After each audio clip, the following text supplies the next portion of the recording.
Oração, ação.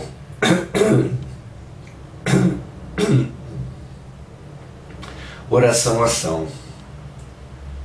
O nosso momento, o nosso cantinho, a nossa prática, o nosso ponto de encontro. A voz está falhando um pouco, sim. Um resfriado que afetou um pouco. Mas a gente vai continuar, vai tocar, vai se encontrar.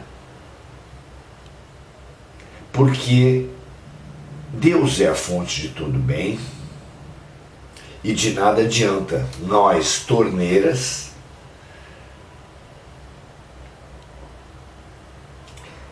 não termos conexão com a caixa d'água enorme, generosa. Nós só poderemos desenvolver nossos papéis, nossos princípios, nossos propósitos quando nos conectarmos com a fonte de todo bem. Que essa nossa prática, que esse nosso ponto de encontro nos discipline, nos fortaleça, nos encoraje no sentido da melhor sintonia para tudo. Que assim seja para vocês e para mim. Temos estudado o capítulo 10 da segunda parte desse fabuloso O Livro dos Espíritos. Hoje, estudando esse capítulo, que tem por título Sobre as ocupações e as missões dos espíritos,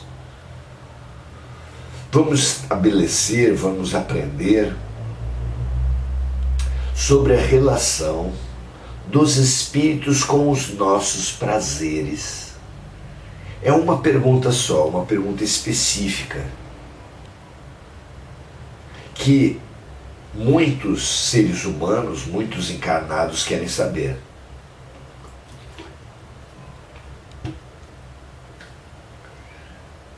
Muitos de nós supomos que se pudéssemos entrar em todos os ambientes da Terra, se nada nos impedisse o livre trânsito nos ambientes da Terra, buscaríamos o acesso ilimitado dos prazeres, porque esse é o conceito de felicidade que o ser humano encarnado, médio, persegue: o acesso ilimitado aos prazeres. Sejam eles da comida, da bebida, das drogas, dos jogos, do sexo. Há inúmeros prazeres e é praticamente impossível para um ser humano médio conceber uma ideia de felicidade que nada tem a ver com os prazeres. Muito pelo contrário, a vivência dos prazeres é sim para nós o símbolo do bem, o símbolo da felicidade, o símbolo da realização. Se assim é para nós, como será para os espíritos?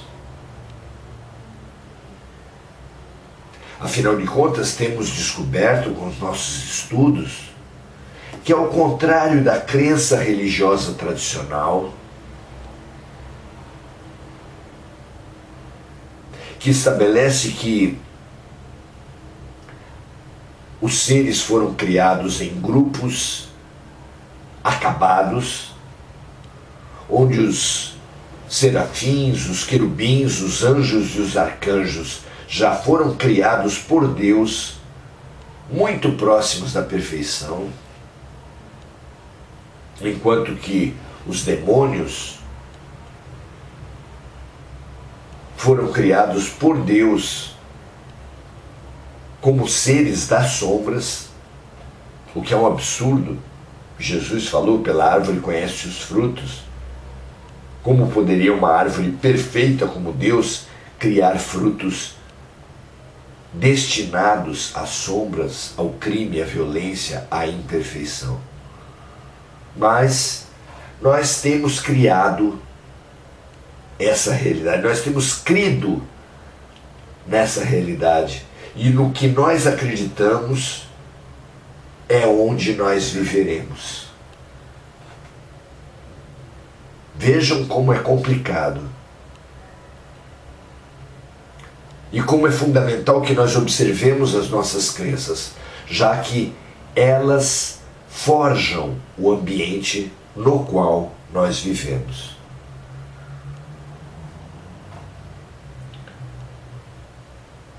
Então, muito mais, se assim já é na Terra, muito mais será no mundo espiritual, que é o território da mente. É o território onde, sofrendo muito menor influência da matéria, é a mente, é o espírito que coordena, que define tudo. Os espíritos que morrem, que vão para a pátria espiritual,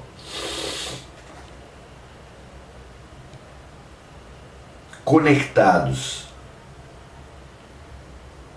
com o império dos sentidos, com o mundo dos prazeres, claro que não vai se transformar pelo mero fenômeno, pela mera vivência da morte. Continua basicamente o mesmo espírito, só que sem o corpo. E assim sendo, sem o corpo, viverá um dilema terrível. Como fica um viciado em drogas, em álcool, em sexo, em jogos, depois que morre? Se já não tem o corpo, de onde tirará ele os prazeres? Porque além de não ter o corpo, também não tem uma boca de fumo para comprar drogas. Também não tem uma zona de meretrício para o sexo desequilibrado. Não terá acesso a filmes pornográficos, a filmes de terror, a armas, porque muitas pessoas que estão na criminalidade são viciados em adrenalina. Se um piloto de automóveis, se um piloto de corrida é viciado em adrenalina, se um atleta de lutas é viciado em adrenalina, se um atleta de esportes radicais é viciado em adrenalina, todos nós podemos ser também viciados na química própria do corpo. E assim sendo, como ficam esses espíritos viciados por substâncias externas ao corpo ou internas? Como ficam eles após a morte? Buscarão as vivências, os lugares e as parcerias onde possam sugar, absorver as energias correspondentes a cada tipo de vício. É por isso que nesses ambientes mais densos, de vícios mais primários, corresponderá espíritos também mais densos e também mais primários, mais primitivos. Parece absolutamente lógico, é sempre o império da lei da sintonia. Então Kardec pergunta: os espíritos se envolvem algumas vezes com as nossas ocupações e com os nossos prazeres?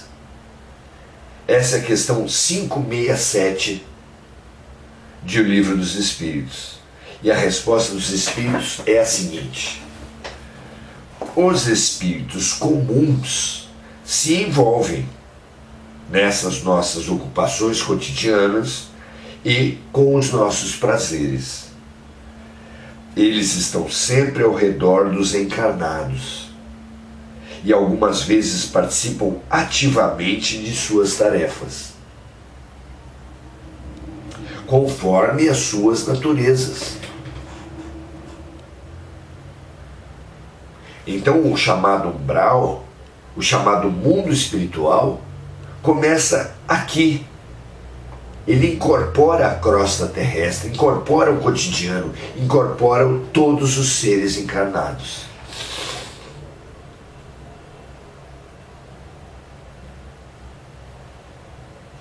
E essa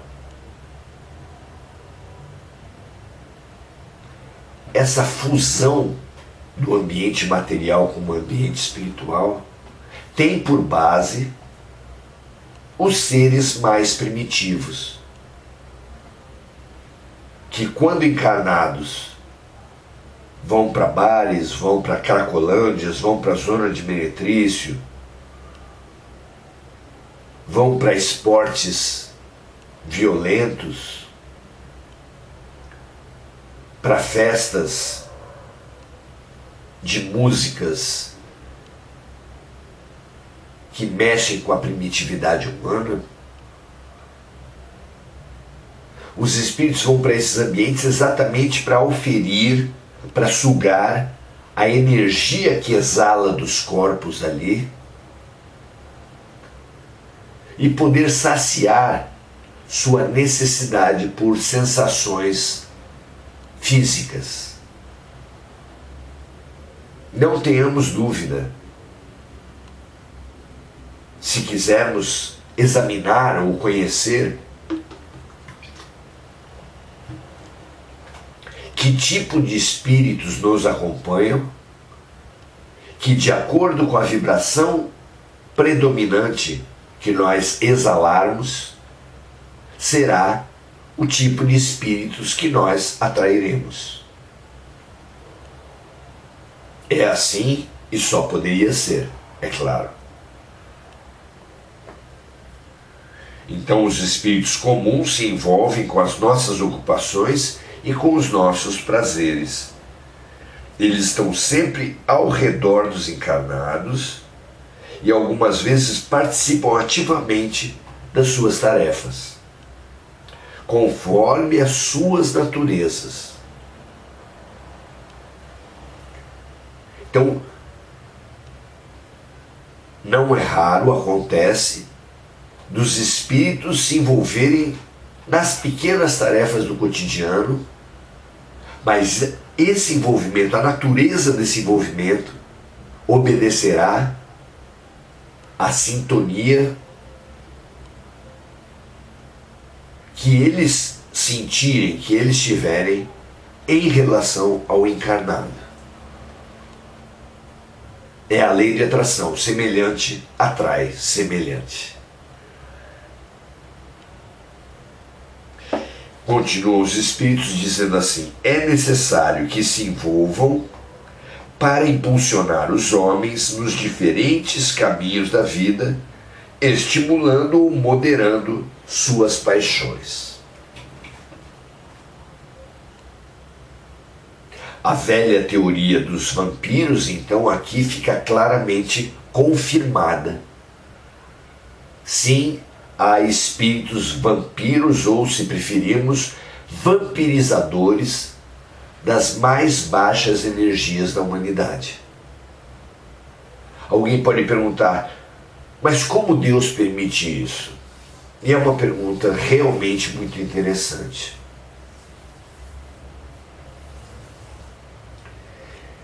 Deus chama a todos à lição, Deus chama a todos à cura.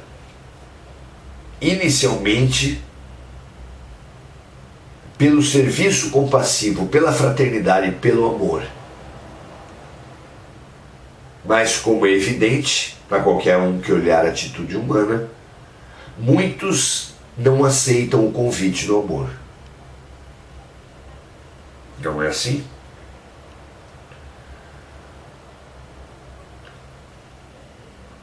Para aqueles que enveredam pela matéria, pela violência, pela agressão,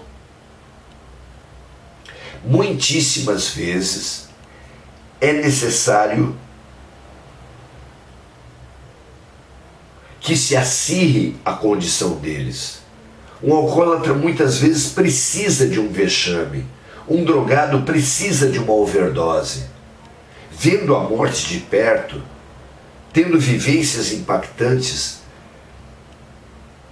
a mudança começa, especialmente porque para muitos cai a consciência nesses momentos do seu grau de primitivismo, do seu grau de dependência.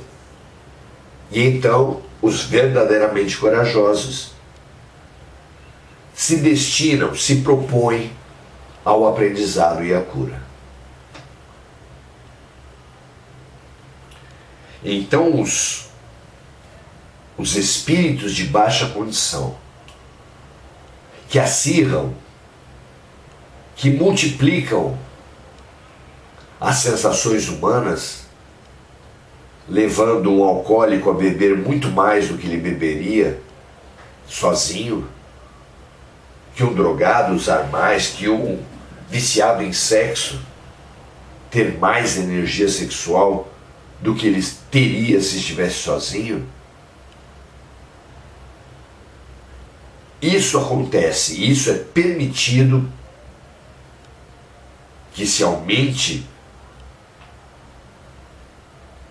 a energia e a vibração dos vícios, exatamente para que tenhamos consciência. Porque a consciência do vício é o primeiro e fundamental passo para a cura.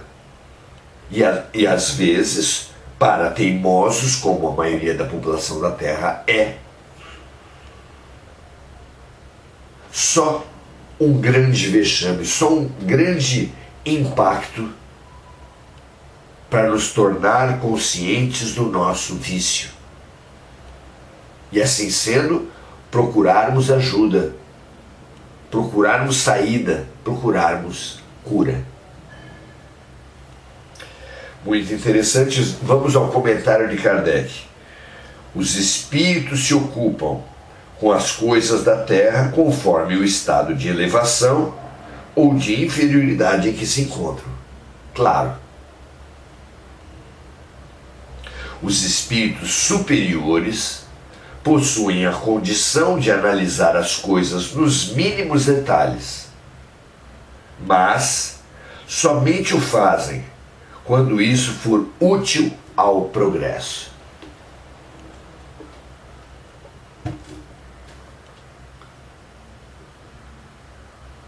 É fácil perceber que todos os espíritos podem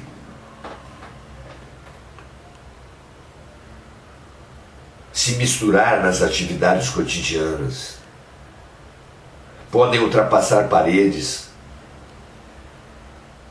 podem até invadir privacidades. Mas nisso, como em tudo, os espíritos elevados terão experiências muito diferentes dos espíritos inferiores. Esses inferiores, como já dissemos,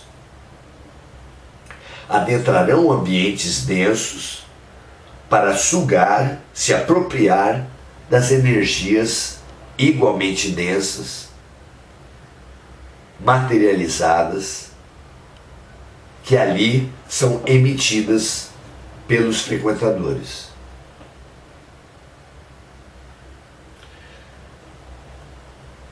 Os espíritos elevados podem sim e frequentemente vão a ambientes inferiores, como Jesus vinha para os necessitados. Ele diz que o médico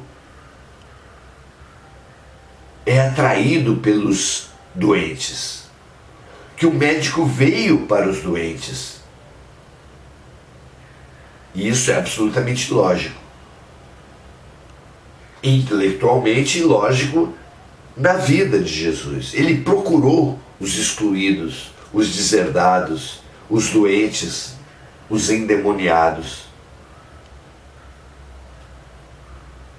E procurou porque a pessoa muitas vezes precisa estar em crise para se abrir ao novo. E muitas vezes essa crise é fomentada, é estimulada, é provocada pelos espíritos obsessores, de forma que eles ajudam os obsediados quando só pensam em prejudicá-los.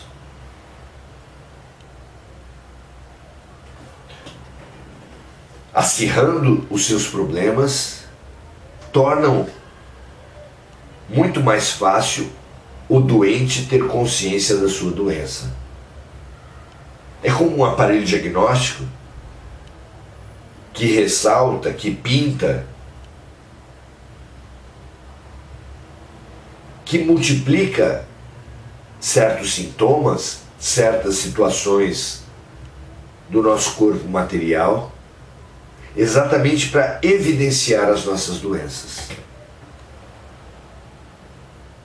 O inimigo, o espírito obsessor, o espírito de baixa evolução, cumpre uma função maravilhosa no projeto de Deus. E isso é fundamental que nós compreendamos. Quando Alberto Almeida fala aos queixosos e revoltados da vida, do eu é teu, isso acontece exatamente porque situações e pessoas mexeram conosco, nos perturbaram, de forma que é claro que aqueles que nos perturbam, que os inimigos, terão o papel de nos trazer à consciência as nossas fraquezas, as nossas incompletudes, as nossas necessidades de aprendizado e de cura. Por isso, devemos valorizar, devemos respeitar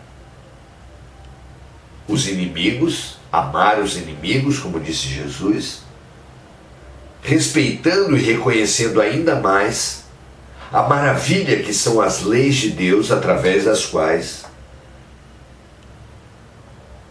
coisas certas são escritas através de linhas tortas. De forma que, nas decepções, nas frustrações, nas situações de violência, aprendamos mais sobre nós mesmos e possamos, com essa consciência, voltarmos ao aprendizado tão urgente e necessário para a nossa cura.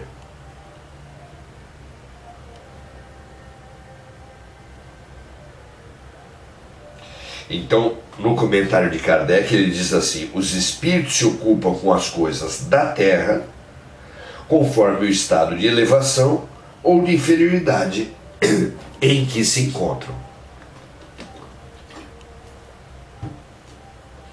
Os espíritos superiores possuem a condição de analisar as coisas nos mínimos detalhes, mas somente o fazem quando isso for útil ao progresso.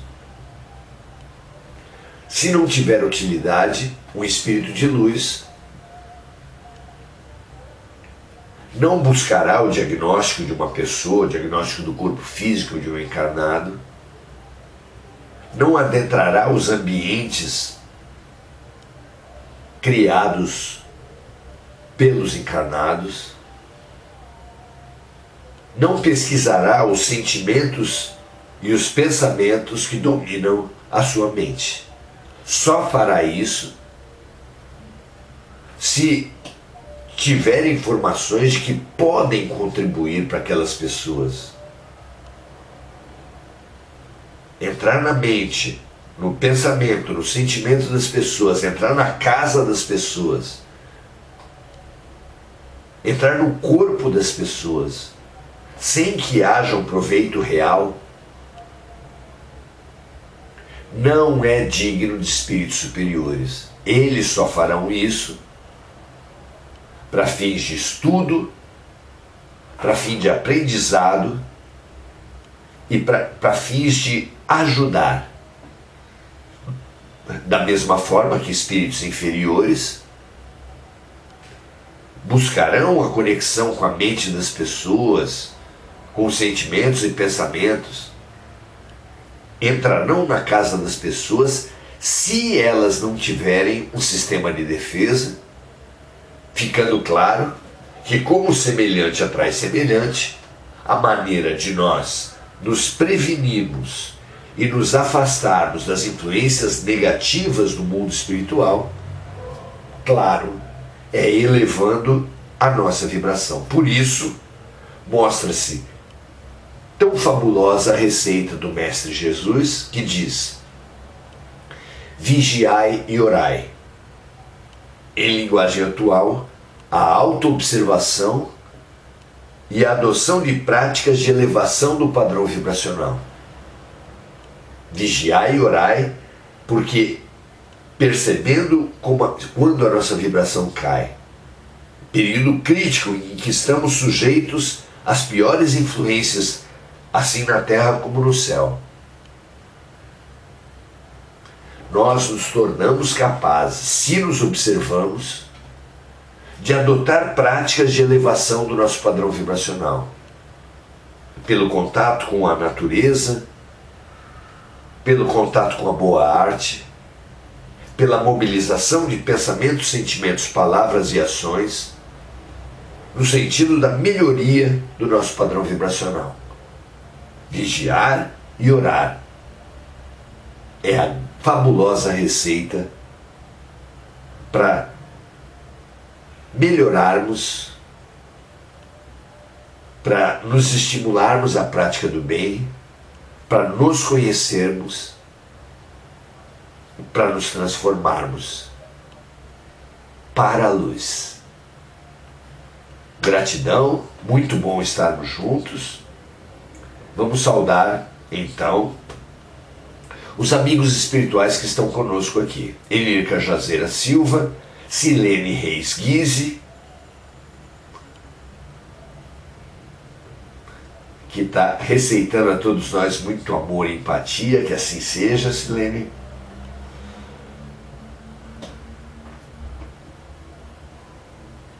Gugu Souza, trazendo a sua gratidão. Marco Aurélio Trindade, que diz assim: transmute a sintonia e viva mais amores. Sem dúvida, busquemos o reino dos céus, a melhoria do nosso padrão vibracional, na certeza de que, agindo assim, tudo mais nos será acrescentado. Mari Pereira dando o seu boa noite, Angélica Sayonara também, Noêmia Félix,